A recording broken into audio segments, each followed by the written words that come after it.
So what's going on guys, Kids here, and welcome back to a brand new video. For today I will show you the ultimate first Descendant weapon guide. In this game there are a lot of different weapons and a wide variety to choose from, but the big question is, what weapons are the best, how to play them, and which ones can do the highest damage possible for every character in the game. I've done a bunch of testing and here are the results. So, if this sounds interesting to you, then let's get right into it. So then moving over to the first weapon, and it is the Thunder Cage submachine gun. This is a great weapon for fast-paced combat. It releases electric shockwave when you defeat enemies, which deals additional damage in AoE range. You can get it early in the game, but its special effects only activate after you kill your first few targets. Overall, this weapon is suitable for every single character in the game, and if you're usually not sure which weapon will suit your build the best, then you can't go wrong with the Thunder Cage. Then for the second weapon, we have the Python submachine gun. This is another great weapon, as on hitting weak points, it will inflict a unique ability called the Prey. And Prey is a 1-second effect that reduces a bunch of resistances on the enemies. And most importantly, this can stack up to 20 times. This weapon works great with the non-element and toxic descendants, like the Freyna, Glay and Enzo. This is not the easiest weapon to use, as it requires decent aim for optimal effectiveness, but if you can get used to it, then you will be unstoppable. Then for the third weapon, we have the perforator hand cannon. This is ideal for tackling tough enemies with shields. If you have accurate shooting, you can quickly handle strong enemies with just few shots. By default, when you use the perforator, and if you land shots on weak points, then there is a chance to damage the enemy's shield based on its maximum value. Higher firearm levels will increase its damage potential, and if you completely deplete an enemy's shield, it may also stun them. So overall, this weapon is great for every single class, and it's very effective against enemies with shields. Then for the next weapon, we have the Secret Garden Tactical Rifle. This semi-automatic rifle stands out in this tier by restoring your tech custom resource and increasing its damage. If you use the mentioned skill, it can sometimes recover a custom resource, or if you use the tech skill, it will grant you a unique ability called the Pest Control, and this will increase your ADK and skill power by 5% for the next 5 seconds, and it can stack up to 3 times. Overall, this weapon is good for characters that use the mentioned or tech skills, which primarily is Glay or Ajax, and lastly, you will get insanely high firing rate and ammo capacity. Then for the fifth weapon, we have the Enduring Legacy. This machine gun accelerates the triggering of the elemental effects, such as burn, chill and etc., while reducing enemy elemental resistances. It's perfect for descendants with elemental skills such as Lepic, Essimo or Blair, and when you hit an enemy with the Enduring Legacy, it increases the chance of triggering the elemental status effect and inflict the cleansing on the target, which reduces the fire resistance and applies burn. Hitting a burned enemy will boost your weapon's ATK and apply this buff to your next attack. So overall, this weapon has high firing speed, good reload efficiency, easily applies attribute-based status effects, and is perfect for the fire element characters. Then next up we have the smithereens. When you use the shotgun and hit enemies with all of your bullets, it will increase your critical hit rate and critical hit damage, and when you land a critical hit, it will give you a unique ability called the Amplification that increases your shell amount by 2 more bullets. Smithereens is perfect for critical focused builds because they will boost insanely high your critical hit rate and damage. I recommend to use this for characters like the Sharon and Bunny, but it takes time to realign aim after each shot. So overall, this weapon guarantees to give you a critical hit when all of your bullets hit. You get increased shell capacity, so you don't have to reload that much. And lastly, the shotgun has higher DPS compared to something like the Executioner. Then for the next one, we have the Afterglow Sword Sniper Rifle. So on hitting a weak point, it will inflict a unique effect called the Dead Propagation, which improves your weak point damage by 5% per stack. You can also get extra critical hit rate when hitting commanders or other elite enemies. The Afterglow Sword is made to excel in defeating formidable enemies, with its high critical hit rate. Mastering it demands considerable time and dedication, which makes it a rewarding challenge for good players. So overall, this weapon is suitable for every single character, and mainly most players use it in the third weapon slot, dedicated for mainly hard boss fights. So then next up we have the Fallen Hope Assault Rifle.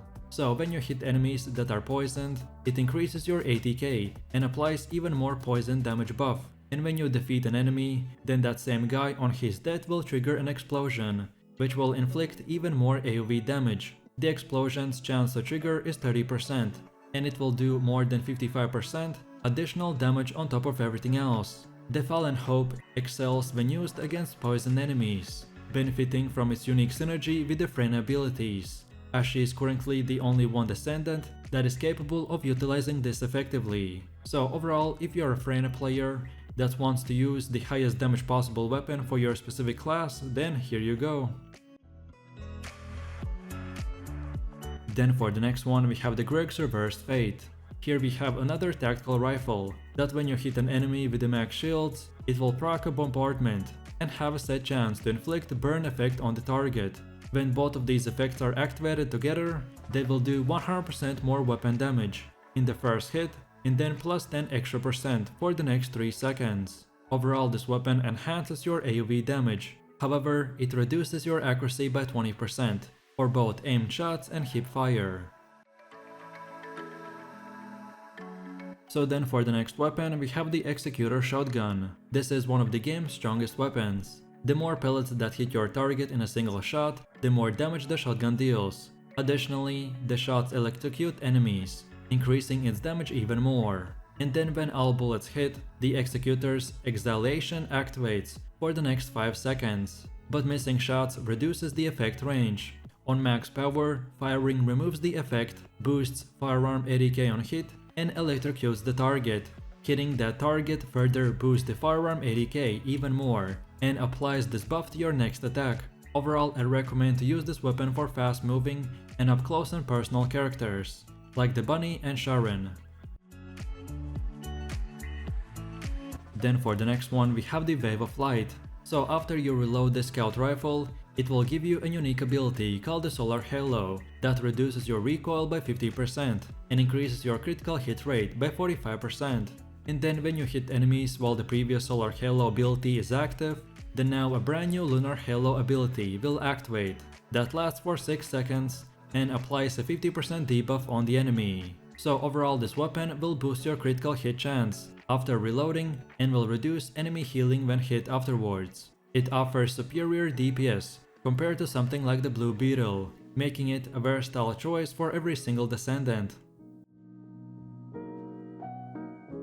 So then for the next weapon we have the sigvores Proof. This is a launcher that excels with its ability to stick and detonate grenades, which will deal a bunch of damage. However, its detonation timing could benefit from improvement, so it's possible that the devs might be buffing this weapon very soon.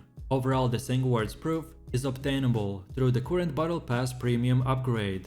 It's very effective to clear weaker enemies with its AoE, and it will inflict burn, so mainly I recommend to use this weapon for only the Blair character. Then next up we have the Nazeistras Devotion. This is a versatile hand cannon that reduces the enemy's defenses when hitting a weak point, making them easier targets. It also restores ally shields by sacrificing your mana. This is perfect for support-oriented Descendants like the Jerbear and Yujin. So, the main selling point of why this weapon is so highly ranked is because when hitting an enemy's weak point, it applies the unique Devotion mark, which makes this gun great for starting boss fights to get insanely high single target damage. So then let's go over to the next one, which is the Blue Beetle Scout Rifle. So when you use fusion skills, it will give you a unique ability called the Arcane Energy, or when you use the Singular skill, then it will give you a Purification skill. Both of them will trigger 50% of the time, and the Arcane will give you increased skill critical hit rate, while the Purification will remove any debuffs from your target.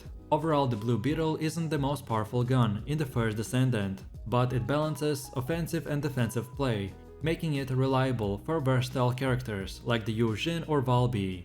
Its buffs are tied to the skill usage, which can be somewhat inconvenient. Then next up we have the final masterpiece. This is a very versatile handgun that offers various buffs upon each reload, such as increased critical hit rate and fire rate. However, the random nature of these buffs may not always be advantageous in every situation. Every single Descendant can use this weapon, but because of the 33% chance of getting one of the 3 buffs, it reduces your damage potential. So then for the 16th weapon, we have the Divine Punishment.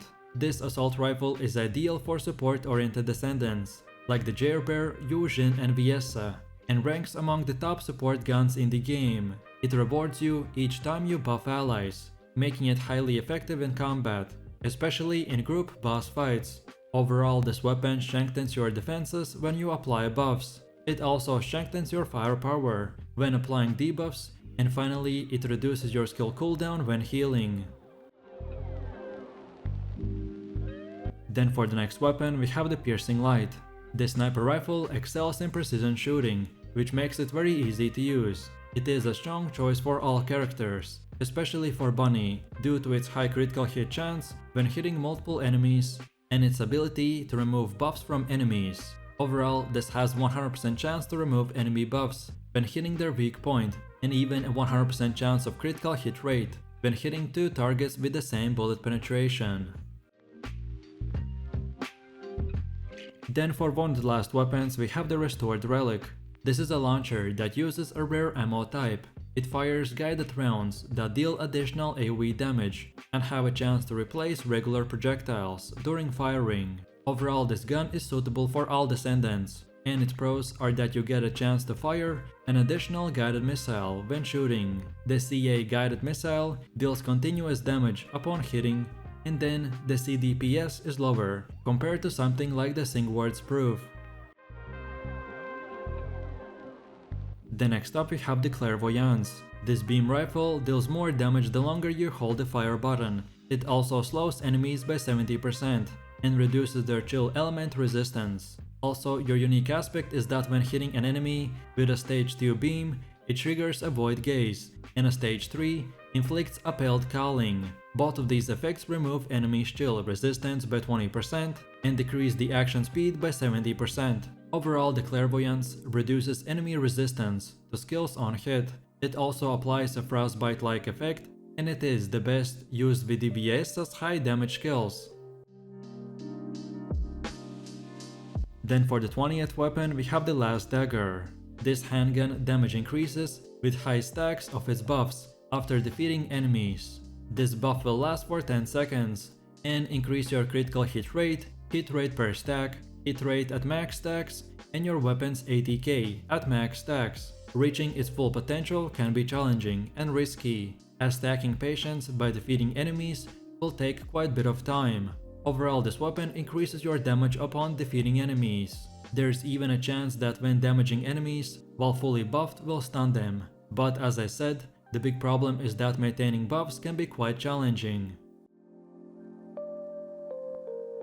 Then next up we have the Albion cavalry gun. This machine gun excels at dealing extra damage to stun or crowd control enemies, making it ideal for Descendants who can stun opponents, like the Sharon or Ajax. Your unique aspect is that when hitting a stunned enemy, it increases your ATK and applies the next attack effects, and your critical hits on stunned enemies have a chance to stun them one more time. Overall, this weapon increases your damage dealt to stunned enemies, but unfortunately, there is no unique ability when enemies cannot be stunned, so then this weapon becomes completely useless. And then for the last and final weapon, we have the King's Guardian Lance. This beam rifle has been known for its area control. Its special ability enhances duration and range with each activation, but demands significant setup time and practice to master. Overall, any Descendant can use it, and it has a wide range attacks. It can deploy a guard lance that disperses damage to nearby enemies when hit, but unfortunately, it requires quite a bit of practice to use effectively. So with that said, I really do appreciate everyone for watching, guys, and I hope you enjoyed it. If you have any questions or suggestions, then feel free to leave your comments in the comment section down below. And while you're doing that, please click like, subscribe and enable that notification bell so this way you could support the channel and not miss any more amazing content. With that said, you have an amazing day and I will see you in the next one, so take it easy, peace.